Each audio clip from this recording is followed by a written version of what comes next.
You are watching another episode of Wellness Wednesdays, brought to you by the good people at Connected, a mental health initiative, and of course, the GenWell Project.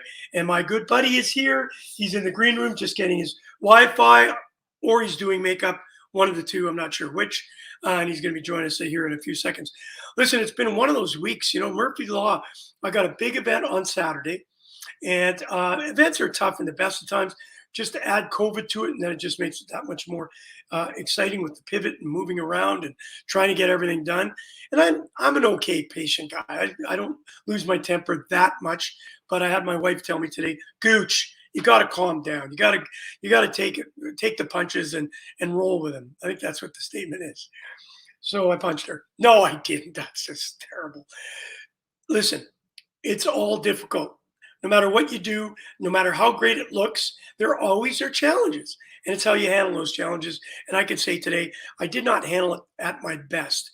My computer decided that a couple days before a big event that has all the data and all the details in it, decides, you know what? Let's throw another curveball. The motherboard dies. Supposedly some liquid, I don't know, from maybe it rained on it. I've got a story for that one day.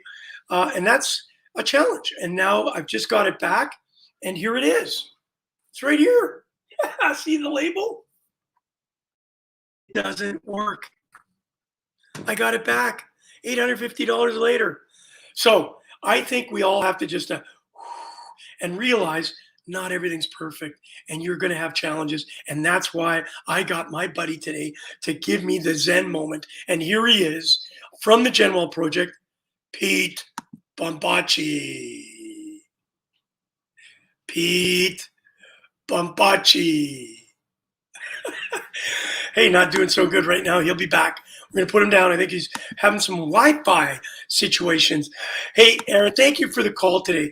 I just wanted to let you know, buddy, I wasn't unfocused. I really love you, as a brother. You know that. It was just one of those days where we got an event. You've been with me. I'm a spontaneous, crazy kind of guy. And I've been planning more for this event than I've ever planned. That's difficult for me. I got good people, Jordan LaRoche, my producer, and as important, my wife. And it's just been unbelievable. And this is great. Pete, turn on the lights. That's a really good one. The only advantage of not traveling is you haven't lost a computer for a while, Gooch. Very true statement. But my motherboard went a couple days ago, and I've been completely blinded by the light. I've been trying to use my iPad. I'm terrible at it. Hey, listen to this Wellness Wednesday, and we're really excited. I see that Robert Wine has joined us as usual. I'm here, but a few minutes late. Don't do it again. Aaron, tell him he should not do that. Where's Pete? All right. I have been in dark places in my life.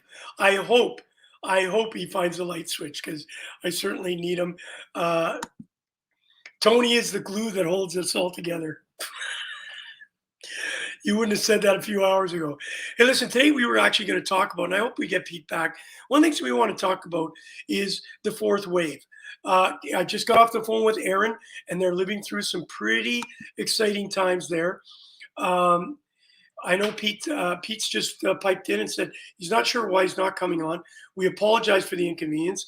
Again, I think, technology throws curveballs, and I see Pete, but for some reason he is not being brought up onto the screen. So we'll give it a few minutes. We'll hold on, because we certainly love Pete Bombaci, and we want to listen to him talk to us about the fourth wave. Here I am on the phone with Aaron. They have lived through as much chaoticness as we have with this on and off again. They're back in, I think he mentioned today, 200. Could you verify that, Aaron, please? I think you said it's 200 days. I think Sydney just got hit with over 650 cases today. That will keep them closed down. Don't forget, they're a lot more sensitive than we are over here, and they're a lot more sensitive than down the States, where it's just all hell broke loose. And Aaron was telling me that one of our good friends, Simon, is over in the UK living almost a normal life, and they're having 20,000 a day. So I just think it's something that we got to deal with. And I don't want to say that we're going to have to get used to this. Because if we lose people to this disease or to this virus, we can't get used to it. We have to find a solution. And I think the solution is right now, we've all got to buck up and get our vaccination. Aaron was telling me they only had, I think, 20% vaccinated, and they're having a surge. And you can't stop it without obviously the vaccination. And here he is, Pete Bombaci. Wow, was that more difficult than it should have been? Get Hi, it started. brother. I had computer issues the last 3 days. You know that. If I could, I'd throw this thing against the wall. But then I realized how much the replacement was. It cost me $850 to get a motherboard, but Yeah. it's $3,000 right now to get a laptop with the kind of gigabytes I need. Yeah. Hey, I was listening. I could see everything, do everything. I just, for some reason, couldn't come up on the screen. And, just listening to the challenges that you were talking about early on, Kerry, first off, I can only imagine, because I know you got a lot on your plate right now, what it's like when, more of these things keep going down and keep happening. And even the example of us trying to get connected here. And I think, we just need to recognize we have to give ourselves a break. Yep. Yes, you still got it done. And I know that you're the kind of guy, the tenacity that will keep it going. But, we're already 17, 18 months into it. We've got the fear of the fourth wave. We've got challenges in work. We've got challenges. I'm basically, being a parent to my son right now, 7 years old, as I'm trying to do work during the day, trying to take care of my own health, which, to be honest with you, hasn't been a priority for, Right. most of 17 months. So, this is the odd balance that we're all facing. And when these things go sideways on us, it doesn't bode well for us. So again, there's so many things we need to be proactive in our health, our happiness, all those components, including social connection. But making sure that we've got that support network in place is so critical right now. Well, I do, and I'll tell you what. Here's the thing that's really crazy about this. I know that you're always there, and I can pick the phone up and do it. But Aaron says it's a birthday today in Melbourne. 200 days total combined lockdown again, and Aaron called me out of the blue, and I was having a bad day. I was with Tony and Jordan, who are doing a miraculous job of helping keep me calm, cool, and collective, and it was just getting a little tense. They were starting to throw objects at me because I was pouting like a little baby, and the phone rings. Oh, it's Aaron. So I can be excused as soon as Aaron called. So I took the phone call aside. He calmed me down. He probably thought, God, I think Kerry needs some pills. Aaron says here, camera not connecting raises the anxiety levels, doesn't it? Isn't that unbelievable? Like your blood's boiling. Fix it. And then I got my good buddy Eugene. How are you, buddy? Hope everything's good with you. And please say hello to your buddy Yuri. And then Aaron has the right story. Breathe. You know what? If you didn't come on today, I would have just talked away about how great you are and how about great the Genwell project is. And then I'd throw a couple of, hey, I'm pretty great myself too in my pink shirt. And we would have got through it without any kind of, and then you'd phone me and say blah blah blah Wi-Fi, and I'd say, hey Pete, no problem. And you say, you're right, Gooch, it is no problem. So we got through that part. So let's get into what you and I were going to talk about today. And I really think it's about now getting set up for the fourth wave. It's coming. Don't if it started, I think it's arrived to some degree, but they're predicting September, October are going to be rough. Aaron said to me today, he doesn't think Sydney's going to come out of this till October. They've just shut down, as I heard from Aaron. Please don't quote me if I'm wrong. It's Aaron's fault. Grievances to Aaron.com. New Zealand shut down, and they only have one case. Sydney's got 638, and they're locked up tighter than a drum. What do you, as a father and a husband and a guy that's just trying to make all of this happen, and your project is to connect, but now we're probably going to have to disconnect. How's it working for you, Pete? Love to hear that. Yeah, I got to say, Gooch, that it's a struggle, trying to manage all the priorities, all the expectations. What I will say is we've been very fortunate where we are that we've been having the opportunity to connect with other people, and certainly, and as I shared with you after the show 2 weeks ago, when you were gracious enough to talk for 20 minutes about the Genwell project, when I was supposed to be your sidekick on that show, I was getting connected with some neighbors and people that we've been meaning to connect with, and totally lost track of time. And so I truly believe in COVID brain, because I have probably missed 100 meetings that normally would be no brainers in my calendar. You're focused every day between 9 and 5 or 6, 8 and 6, and anything that was supposed to be in that calendar was a done deal. I would see you there. You could book it 6 months in advance, and I'd be there. These days, you could book me this afternoon, and I would forget about it by 6 o'clock. And so, I think managing the multiple priorities, things. I never looked at school, to be honest with you, and I know that schools are saying, as they go back in September, their focus isn't even on reading, writing, and arithmetic. But I thought that school was all about the academics, and I now really understand, from a human condition, Yep. how important the social connectivity that schools bring to young people. Yep. And my son's been fortunate. We've worked really, really hard at building community wherever we are, whether it's on our street in Toronto, whether it's up here at our family place. The reality is we can no longer count on scheduled events. There is no guitar class and no baseball league and no hockey league and no all the things that we used to be able to schedule our kids into. The only way this works is by you as a human being reaching out to another human being and saying, hey, I have a young son. I notice you have a couple, or you have one, or you have a daughter, or you have and actually the parents taking a leadership and connecting.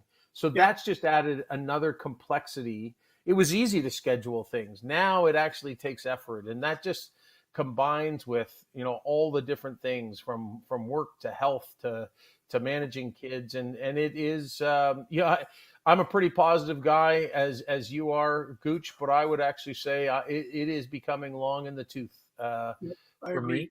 And I think the fourth wave, I'm fearful for what it will do to a lot of people who don't have that support network in place, that they can pick up the phone and have a conversation with other people. Well, then that's why we're here. We're going to start posting my telephone number. I can take it. I know you can take it. We'll certainly be there for people under the right circumstances, of course. And I think it's really important to state right now, the Fired Up Network. We will be being hosted on the Fired Up Network. It'll start next week. Pete, we're talking with Joe and Terry yesterday, tomorrow. And as you know, I started the Concussed Understanding the Invisible Injury. Our second show was yesterday. It was very successful, and it went on their program to over 150 different podcast platforms around the world. And you'll be able to see Wellness Wednesdays late Wednesday night. It'll be recorded and placed on their platform. So it's just going to give us another tremendous opportunity to help as many people as we can. And again, I want to reiterate, you've said it before, Pete, this is help for us. This helps me. I feel great being able to talk to you and just throw stuff out. Some may be rubbish. Some may be a good point. We're not doctors here. We're just here to listen. We're here to talk. And here's a great one coming in from Aaron Kuzak to you. That's a great point, Pete. Schools have a massive challenge ahead with getting kids feel happy again and ready to relearn. And I think you touched upon it. I don't think the learning is going to be as important right now as the connection. And they're going to have to maybe adapt. I spoke to a hockey coach the other day, and their training camp, when and if they open up in September, is going to be longer and give those kids an opportunity to show their skills, because normally they'll come out with pea and vinegar for the first 2 weeks, and in 3 weeks they can start picking their team. But those kids, you can't turn it on like a light switch. You know that from your son perspective. There has to be a timeout zone, an opportunity to give them to ramp back into it. You can't just go from lifting 100 pounds, and bicep curls, not do it for a year, and then think you're going to get 100 pounds up again. It's impossible. Yeah, and I think that extends. I read a research study today about kids and their educational journey through this, and thus far, it looks as though reading has actually been something that has been sustained, but math skills have declined. Well, that's all fine and good, and we can get back to that eventually because everybody's we've been saying it for a long time. Everybody's in this together, so there's no kid who hasn't gone through this pause, to different levels around the world. But what we've all experienced and what we're all going to have to do, and Aaron Cusack has said it again, which is we need to reconnect people. That's We great. need to reconnect not only young people to young people, but older people to young people. And I really do hope, as Gooch, the blackout of 2003 was the inspiration behind the Gen Well project. The unfortunate part, as it was in 9/11 and all the other catastrophic events, especially weather events that we have around the world, you know, 3 weeks after that event, when we brought everybody together and whether we cut down trees after a tornado and cleaned up brush, or we dealt with a mudslide, or, the fires out west, everybody comes together. Unfortunately, what's happened in the past is we've returned back to the Yeah. normal, fast-paced, distracted, pressure-filled world that we've had before. I don't know, but I have a sneaking suspicion that 17 plus months of lockdown, 17 months uh, of discussions. I know that I was just talking to somebody today who was telling me that the turnover rate at their workplace in what we'll call low-paid jobs is 70%. People are making big decisions right now, and certainly there's CERB that's contributing to that. But I think even whether you're young and you're reconfiguring what you think life and what's important, or maybe you're a little bit older and you've actually said, look, this is crazy, and I need to put more time into my health, into my friends and family, into experiencing some of the life goals that I've set for myself that I've put on hold pre-pandemic, always saying I'll get to that. And now you realize how quickly that next day or that next week or year when you were planning on getting to something can be taken away from us. So, I think it's been a wake up call for all of us, and I hope the silver lining of all this is that we all wake up and say, hey, I need to change maybe some of my priorities and maybe look to see how I can help not only myself but the people around me. Well, listen, Aaron Kuzak, thank you for joining us. He's got some great comments here. And the first comment I want to say is it says, can you imagine if we had floods or fires thrown in it right now? You're obviously in Australia. Look at what's going on out We west. do. Like Yeah. it's unbelievable. I saw somebody on the television. His house had just burned down, and I guess their premier or the mayor had gone. I think it's the premier had gone on vacation all the way into the Nova Scotia or Newfoundland, and this guy's saying he's going on a vacation. My house has just been burnt down.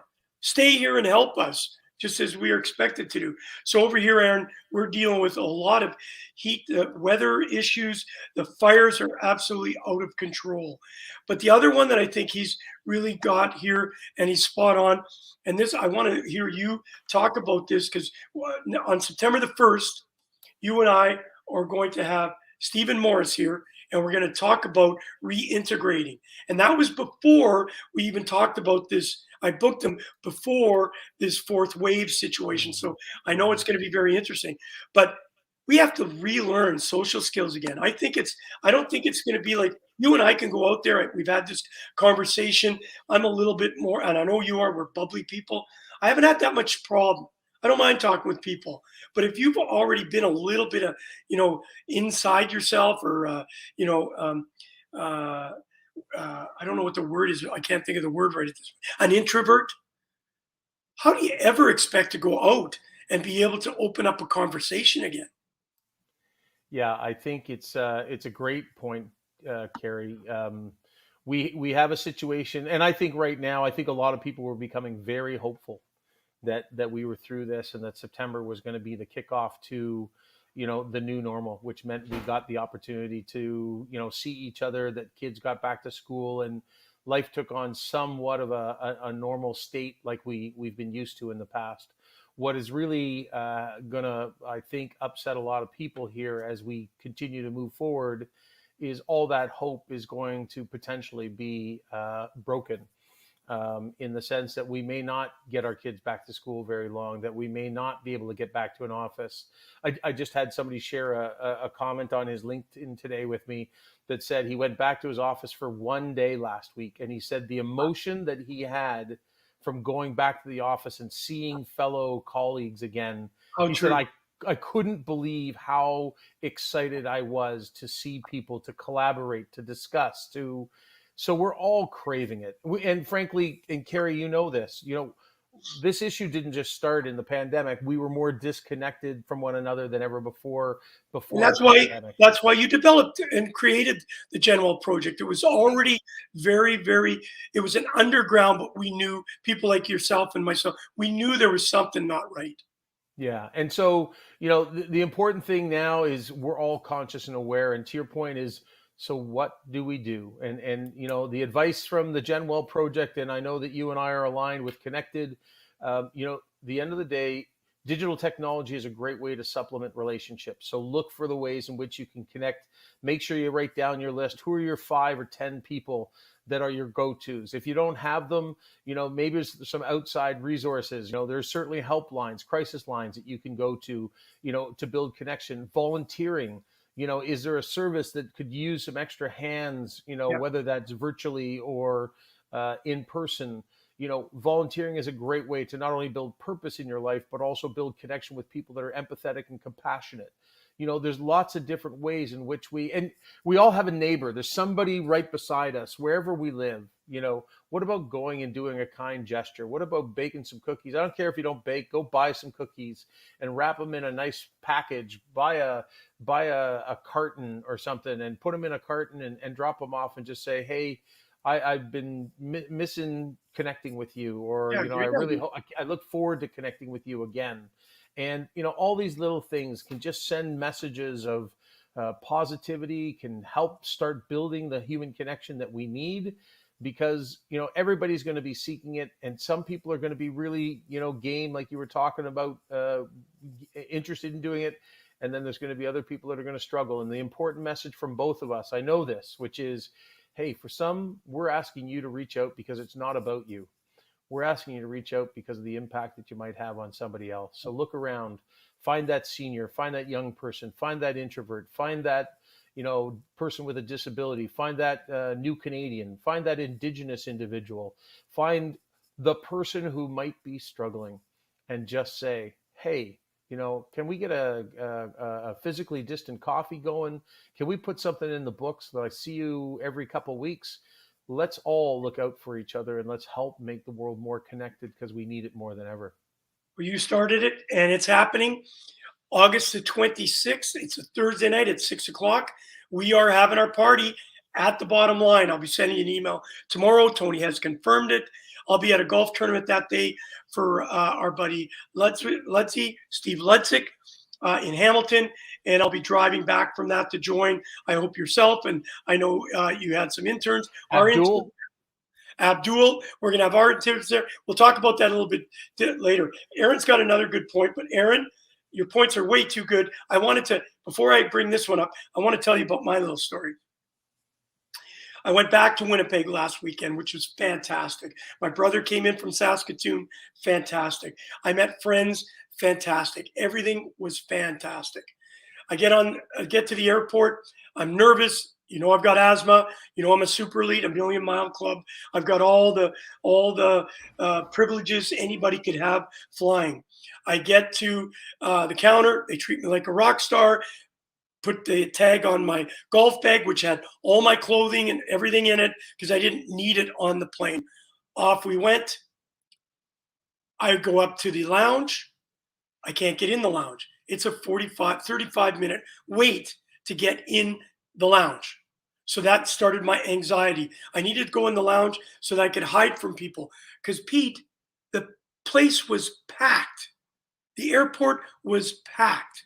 So I get through it, get on the flight. Things are okay. I get to Winnipeg late night, 11 o'clock. I'm in a celebrity charity tournament at 11 o'clock in the morning.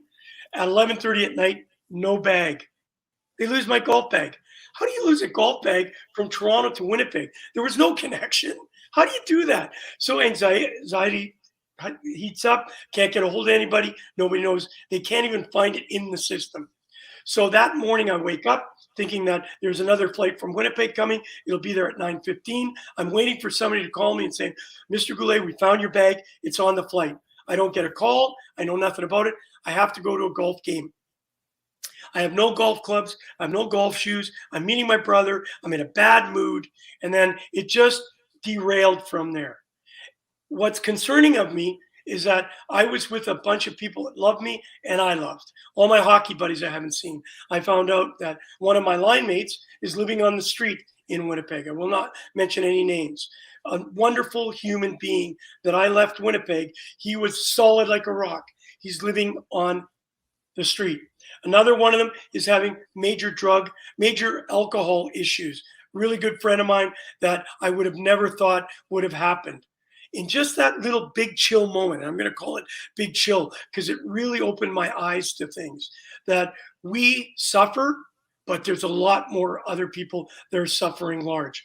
And so when you're getting ready to take a flight for the first time, somebody's got to prepare you. It's not the way it used to be.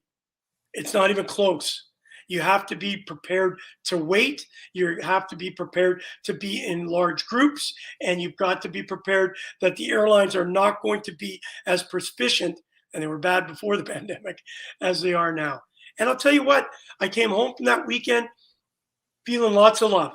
Even though I had a kind of a disjointed event, I absolutely enjoyed myself immensely.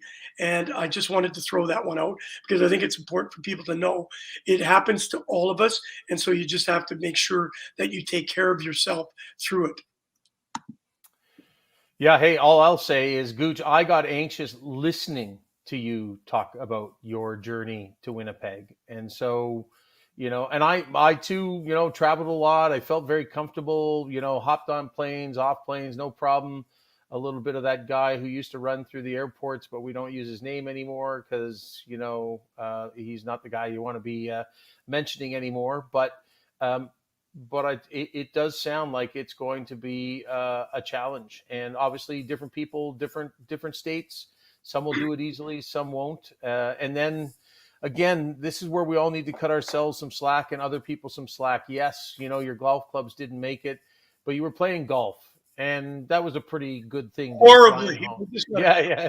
Horribly. And I love what your take was on the end of that, Kerry, which is, but at the end of the day, what was most important about you going back to Winnipeg? It certainly wasn't the golf. It was seeing your pals. Yeah, I wanted to add to the fact that obviously we do go through it. It's called patience. And you know what was amazing when I was on hold? I must have been on hold for probably more time than I was actually on the golf course trying to find my bag. Like, it was really frustrating. And again, I'm not telling anybody because I'm super elite. I earned the right to be this have a special category. If I'm struggling to get a hold of somebody, what about if you've just bought one ticket your whole life and you're going through this, right? So the word patience, and I know, thanks, Aaron, thank you. It was patience. When I got on the phone, it went through a bunch of things, press 1, press 8, 13, and it disconnects. Then you go through the whole process again. And on one of the conversations, the person, the recorded message is, I know this is trying times or something like that. Please do not use abusive language or yell at our operators or something like that. They're already warning you. They're already getting you ready for it. And I think it actually calmed me down because I was in the F world and I don't usually get there. And so I think that's kind of a cool comment. Hey, Aaron, for sure, Pete and Tony and I will create this event. It's organized already through Tony. Wayne Kelly has already agreed that we have the patio. We have a certain section that'll be zoned off for us. It'll be social distance, and we will have some fun. We'll have to we'll have to kind of put a number on it, of course, because listen, with all the friends you got, Pete, and all the friends I've got, we'll probably have 10 people there. So Aaron says that, Aaron, you have asked, what's been happening. He's got a phenomenal show, Pete. I don't know if you know it. It's all about him going out to the bars and the bands. And I'm going to ask you this question, Aaron. Tell Pete and I how valuable your show has been to you, what's been happening around Melbourne and stuff. It's been a lifeline for him and so many. So we're going to include them in our event on August the 26th. It'll be at 6 at night. It'll be early morning there. I know Aaron and Sam are going to try and get a bunch of people. Let's connect the world. Let's Genwell and connect the world. Hey, I think it's a great idea. Obviously, Aaron is passionate. I see some of his stuff on Facebook. I didn't know about the show, so I'm looking forward to checking that out. But it's great to have him involved. And Gooch, you're a global leader in what you're doing, whether that's connection, whether that's concussions, because it's all related. It's all about helping people who are going through challenging times. Whether it's a concussion or whether it's some other challenge that we're all facing, we need each other, and it's great to be able to share that message around the world. Okay, Pete, I want to ask Aaron this question, and then we'll close off the show with this. Aaron, I know you've been watching this closely. Talk to us, Aaron, about the fact that the trials and tribulations that you're having, are they different than us? Like, what are the feelings and the anxiety levels for people over there? Pete, he goes to a bunch of the bars now that they're shut down again, but he was going and taking his buddies to go to local bars where the bands were playing so that they could give a little bit of revenue to those bars or those nightclubs or those, I don't know what they're called, but not those ones of ill repute. They're really, cool bars. How do you feel? Karaoke bars? That's exactly ill repute if you heard me singing. Yeah. I just want to understand from you, Aaron, how many miles away do you think he is, Pete? 10,000? What, to Australia? Yeah. Well, what is it? It's 14 hours different. Yeah, 14 across the lake, across the ocean, and 5 to the coast. So it's 19 hours. What's a plane fly? 500? Is it 400? So a long way. All right. So, Aaron, if you don't mind putting a comment in here about how you're feeling and how Australia is dealing with this. Pete, I want to come to you then. Obviously, You're up at the lake. I can see the cottage in the background. Talk to me. I know you're coming in and out of the city. I know our young son needs that interaction with his friends and stuff. Talk to us a little bit about you're in a really surreal place, right? You wake up in the morning, you look outside, there's beautiful water. It's got to give you that Zen moment. And then you race back into Toronto.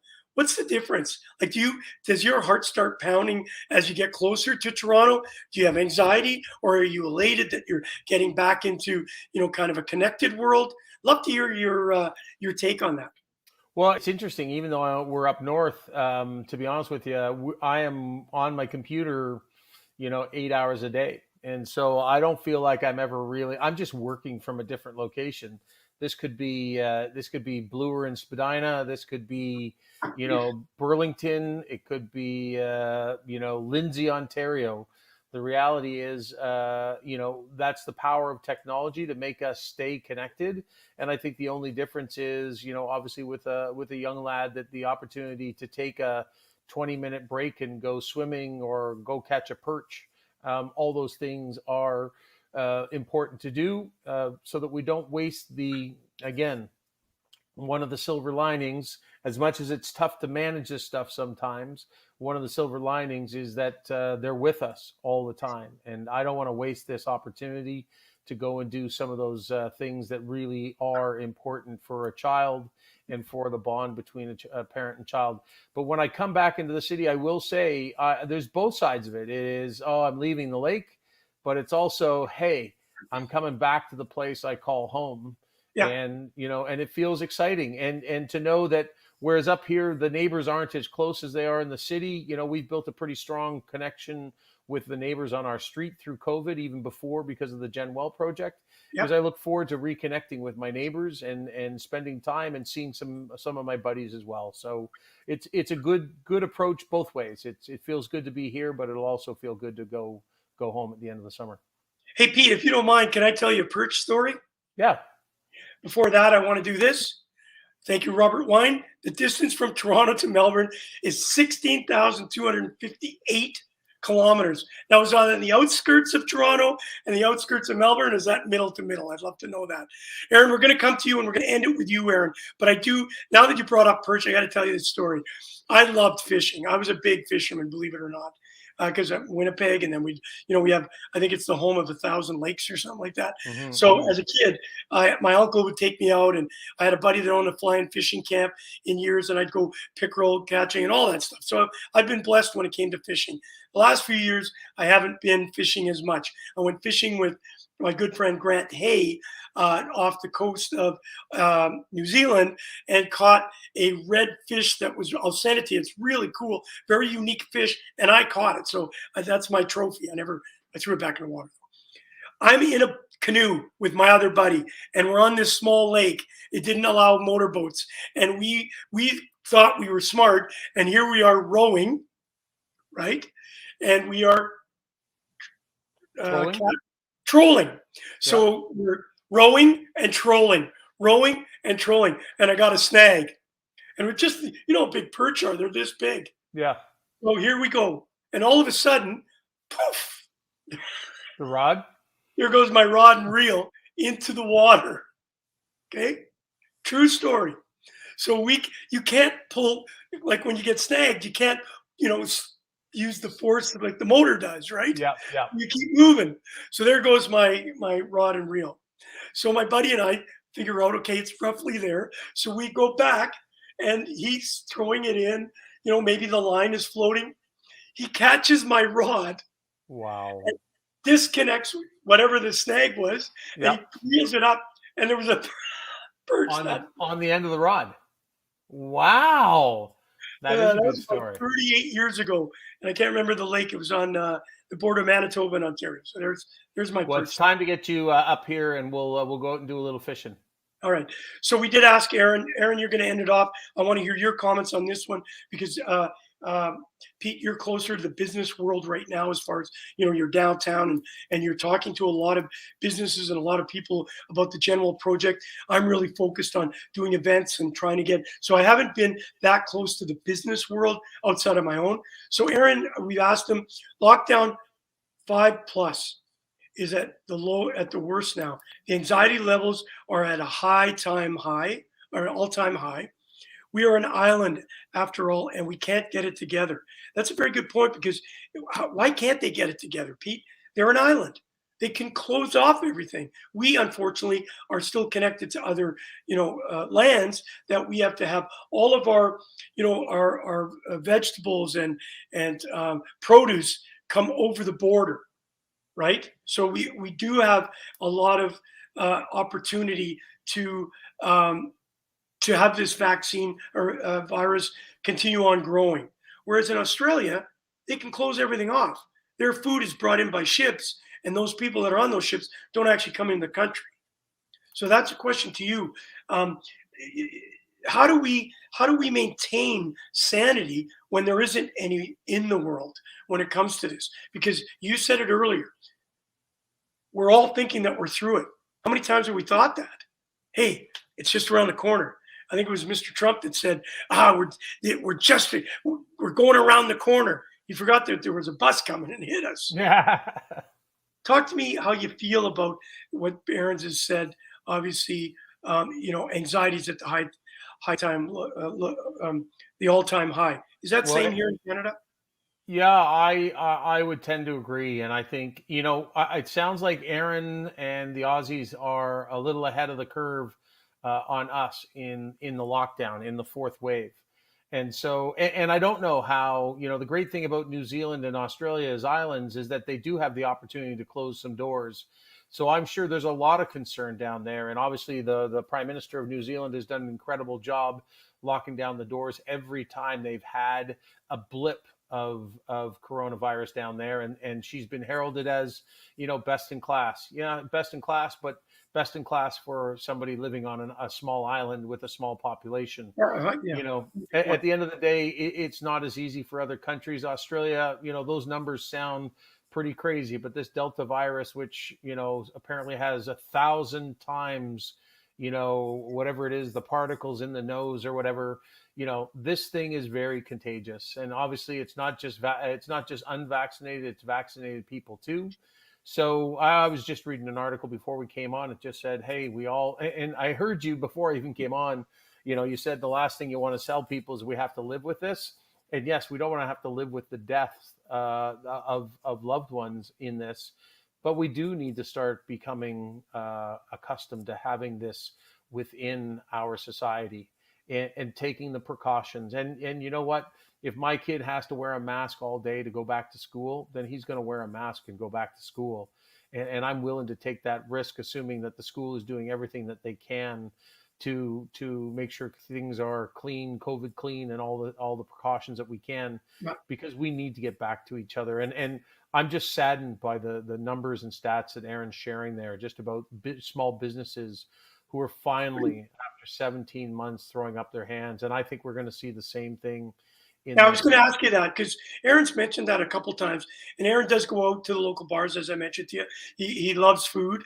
He's a food connoisseur, and loves his beer, and he's very supportive with his time and energy, and he loves bands, and so he was telling me that, and I know some of the streets that he was talking about, or the hustle and bustle, downtown Toronto, where all those bars that have outdoor patios, prior to the pandemic, it was just big party time. Now, every third store, he's saying, or restaurant has shut down, and he's concerned this next lockdown is even going to be more difficult to deal with, and he doesn't see much before Christmas. Do you think there's going to be a hope for Christmas, and how hard it is to continue on selling hope? Yeah, I don't know. I don't know the answer, Gooch. Hey, I'm gonna be hopeful, but and the one thing I will say about being out of the city and also in nature has kept me away from the news for the most part until I'm researching for Genwell or researching for this show. Most of the time I'm not just unconsciously watching the news every night and listening to a lot of the negativity, because I think you can get skewed. What I know is that we all have, and actually that's not fair to say, many of us have people in our lives that we trust, and I believe this is a game of trust right now. We need to build the bonds with the people that we have trust that they're doing everything they can to maintain COVID safe protocols in their lives, whether that's at home, where they go. And if that's what you need to do, is build the relationship with those people that you have trust with, then you can get out and stay connected. As far as businesses, and to Aaron's comment, I think we are going to see another rash of closings. I've already seen it in Toronto on, street small businesses who've already had to throw in the towel and say, I just can't do it anymore. Yeah. But I think this fourth wave is going to be pretty damaging for people who tried to hold on, who've been getting supplements. People who've closed and opened and closed and opened and are going to have to close again. Not only is it the mental toll, the financial toll, it's all of it combined, and I think it's going to unfortunately take a toll on many small business owners, which is unfortunate. But hopefully, again, I'd love to say that no, we can step up and support people before they close. But what we can all do is, as we come out of this, when people close, is just be there for them as family, friends, neighbors, support them, and we will build the resilience that will get us back on track here in whatever the new world looks like on the other side of this. Yeah. Well, Aaron, your story about the local restaurant, Greek restaurant, built his business for 13 years. We're hearing more and more of this. It's kind of their nest egg. They built, how hard it is to build a Mm, business, Pete, and mm, especially a restaurant business. You put all your blood, sweat, and tears and money into it. And you finally get to where you feel, I got goosebumps just reading this story, knowing mhm. that the cupboard's bare. Like, where do these people turn? Like, how do you even come out of this without a mental strain that could be a deterrent for the next several years? And it's not just one, it's hundreds, it's thousands. And I think my positive out of the story is that what you just said, Aaron, give our love to him. I know you go and see him. Please give us his give him our thoughts. That's all we can give him right now. But those thoughts may help him realize that people do care, and we do care. I know you do care, Preet. And maybe on the other side of this, Kerry, again, always trying to find the positive out of all this. Maybe it's a wake up call for all of us. I'm not anti. There's a big business out there that most of us are using to buy most of our goods right now, Yeah, and I don't even think they pay taxes, but I don't think they pay their workers much more than minimum wage, if that. yeah. I know that they've had issues with COVID breakouts in their facilities because they weren't taking proper protocols. Maybe on the other side of this, we'll all wake up to how much we need to support each other in our local community, in I our local agree. businesses, not only as human beings, but as business owners and different things. I think we've talked a lot about, I think we've talked, and talking in charities as well. A lot of us say that we're going to buy products from businesses that support charities, but the reality is we don't. No, And maybe now is the wake up call that we all say, you know what? I am going to do the research. I am going to support those businesses who help me, help my community, help my family, help everybody do something to make the world a better place with your profit, not just fill and I don't say this in a negative way, fill the pockets of the CEOs, the senior executive, and the shareholders, which, funny enough, in often cases is us. So we want them to do good. We can make the choice, but then we go to our stockbroker and we say, I want the most profit yeah, possible. And yeah, so yeah. you can't have it both ways. No. At some point, we all need to take a little bit less and understand that that's for part of the greater good. And I really think I want to end the show on a positive, but I do have to put this one out there. I know the company you're talking about. We don't want to get sued, so we won't put it out there. But we allowed this company to take a rocket and put it up into space at a time where people are starving on the earth. It's mind-boggling that these billionaires are taking the advantage of us poor people and entertaining us by jumping in a rocket and flying into space. Like, stay up there for God's sakes. Anyways, having shows like this has been an amazing asset that more people need to listen to and tune in. It's about talking about anything that helps detox and not let the pressure value explode. Very true. Now, don't forget, Pete, I'm going to send you a link to Aaron's great show. You're going to love it. What's been happening. And it's just two of his buddies get on there, just like what we're doing, and they just talk. And they talk about, what's going on in their life this week, what's going on in their life coming up. And I think that's really important because some people don't have the ability to get out here and yak. You and I do. And so I'm going to send you it. It's a really cool. Aaron's really good at what he does. And so I'm excited. It's early in the morning, though. I don't know Well, if as two guys who've spent many times in the pubs, and I've been in many pubs in Melbourne, Australia, as well as you have. I actually think I'll understand the accent, that funny accent they have down there, yeah. and I truly do look forward to hearing Aaron's comments and his buddies, because I think Aaron's right. As you know, we started a show early on in the pandemic. You started this show, and we did it for one reason, and I know you did it for one reason: to help Yep. people. Yep. And if all of us took that perspective a little more often, I think we would make the world a little happier and healthier. So on that positive note, Mr. Kind and generous human being, I will Stop. bid you adieu. Bid And you adieu. Aaron, look forward to seeing the show. And thank you to everybody for all those amazing comments tonight, because I thought that was a really great conversation. Well, Pete, thank you. I know I don't say it enough that I really respect you and what you do with the Genwell Project and the effort you've given to help so many around the world. Thank you for that. And listen, give my buddy a big hug and tell him that the hockey's coming soon. Hopefully, we get this under control. And he and I will get you out there too. We'll get on that ice and do a little dance. Oh, so it was only going to be you and him? It wasn't going to be me? He actually had a conversation with me. He says, "Gooch, can you teach Pops how to stop?" I said, Yeah. That's what the fences are for." Tell my dad to stop running into the boards. That's what he is. You got it. Okay. All right, Pete. See you, buddy. Enjoy the lake. Yeah, thanks, man. Ciao. Pete's fantastic. I love this guy. All right, listen, we went a little bit long. I know we talked about a lot of stuff, but I want to thank Aaron. Fantastic. Thank you for doing such a great job of what you're doing. I know you think we're doing a shout out for you. You've been doing singing praises for so long for us, so we love it. All right, listen, it is Wellness Wednesday. Do not forget that on Monday, it's Mental Health Mondays with Chuck Basti. On Tuesday nights on the Fired Up Network, you've got Concussed, Understanding the Invisible Injury, and of course, Wellness Wednesday. 3 shows that are for you at all times. Ladies and gentlemen, thank you for taking time. Thank you to the Fired Up Network. Good night.